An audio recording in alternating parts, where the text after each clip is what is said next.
mental kacung. Jadi ada orang kadang-kadang punya mental begitu, belum dapat ribut aja, begitu dapat diam.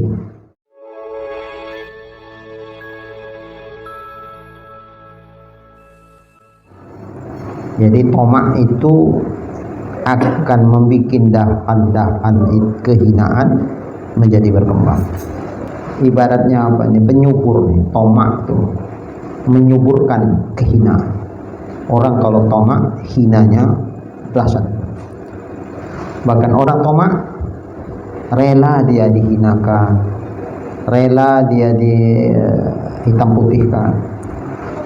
Kalau orang sakit hati dihina, orang tomak nggak sakit hati dia. Jadi karena tomaknya itu dia rela aja diapain, maka penuh kehinaan dia. Bahkan menjilat-jilat kayak anjing pun sama dia gak ada masalah, saking tomak. Menjilat-jilat macam anjing, kan hina kali itu kan, nggak ada masalah sebenarnya. Yang penting dapat.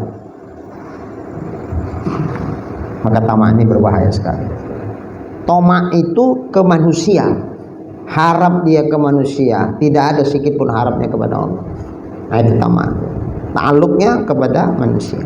Jadi hati menghadap kepada manusia, kepada orang yang ditamai itulah, tidak kepada Allah. Bagaimana mungkin Allah akan menghadap kepadanya sementara hati dia menghadap kepada manusia, kepada makhluk Allah.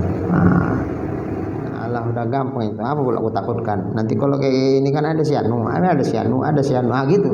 Bukan ada Allah, enggak, ada si anu. Nah, itulah dia berpegang ke situ.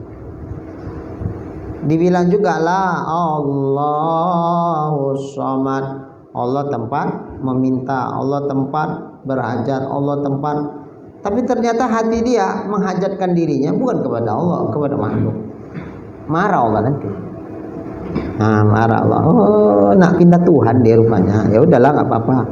Campakkan Tuhan lah kita dari hadiratnya. Baru kebingungan kita. Gelap dunia ini, Pak tengok.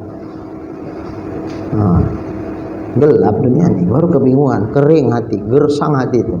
Lari Allah dari kita. Marah Tuhan kan. Makanya Allah tuh jangan disaingi. Jangan diselingkuhi Allah. Istri awak diselingkuhi aja pun ngamuk. Wala yahillu lil mu'min, tidak halal bagi orang beriman ayadzulla nafsahu, bahwa ia menghinakan dirinya. Enggak boleh. Makanya dalam hadis, barang siapa seorang itu menghinakan dirinya kepada orang kaya, maka akan hilang sepertiga agama. Iya, nggak boleh. Barang siapa orang yang memuliakan orang kaya karena kayanya, berarti dia menghinakan dirinya, maka akan hilang sepertiga agama.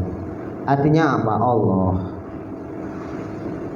tidak memberikan kepada kita pembolehan untuk merendahkan diri kita yang digampangin orangnya, dihitam putihkan orang, diatur-atur hidupnya hanya karena mengharapkan sesuatu pemberian dari orang kaya. Mental kacung,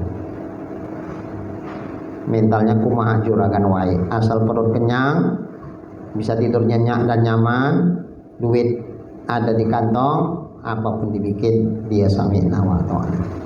Persis kayak ayam potong lah. Ya, ayam potong, yang penting dikasih makan, kenyang, udah.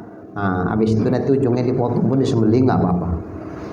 Ya, ada sebagian orang kadang-kadang seperti itu, mentalnya rendah, gampang dihitam putihkan oleh orang, gampang diatur-atur. Terakhir dia pun jadi terhina. Tapi enaknya dia nggak merasa dihina. Nggak merasa dihina. Ada settingan tapi nggak tahu kita kemana arah cakap. Menjinakkan anjing itu. Dari tulang. Menjinakkan anjing itu dikasih tulang. Gitu. Ya betul yang dibilang dia. Anjing dikasih tulang diam. Kalau belum kasih tulang gonggong aja kerja. Tapi dikasih tulang diam. Jadi ada orang kadang punya mental begitu, belum dapat ribut aja, begitu dapat diam. Udah dilantik diamnya. Kalau enggak asing gonggong aja. sepemurah-pemurahnya orang yang sering nolong, kalau memang Allah tidak gerakkan pikiran dan hatinya untuk menolong seseorang, takkan lewat dia itu pertolongan datang. Macam mana? Padahal bapak ini pemurah kali orangnya. Jangankan orang yang susah, yang nggak pala-pala susah pun itu tiap bulan itu semua dapat bantuan. Pantang ada orang yang mengatakan dirinya kesulitan itu terus langsung, nggak pakai besok. Giliran ini kok bisanya lah bapak tuh tidak ngasih, padahal dia lebih parah untuk layak ditolong. Kenapa kok bisa begitu? Allah tidak mendesain bapak itu sejalan sebab untuk menolong dia. Jadi lupa, nggak tahu bapak tuh kalau ini lebih sangat layak untuk ditolong. Didesain Allah macam-macam sehingga nggak dapat pertolongan bapak. Makanya ketika dia bilang, kalian bilang dia pemurah apa? Pelitnya dia. Bukan dia pelit, memang Allah mengkondisikan dia untuk tidak lewat itu sebab jalan nolongnya. Karena sepemurah-pemurah orang pun kalau memang didesain Allah begitu ya begitu. Sebaliknya sepelit-pelitnya orang, kalau memang Allah mendesain lewat dialah sebab datang rezeki itu, ya dia bisa koyak kantongnya pun rela. Bisa. Yang tadinya berat kali ngasih, bisa jadi ringan dia ngasih. Kenapa? Karena hakikat yang hartanya yang punya Allah. Maka Allah berhak mengatur. Bahkan hati dia pun Allah yang ngatur. Yang menggenggam hati dia itu Allah. Allah gerakkan hatinya. Akhirnya sepelit-pelitnya ya keluar juga duitnya. Makanya nggak boleh kita tomak sama orang. Tomaknya sama Allah aja lah.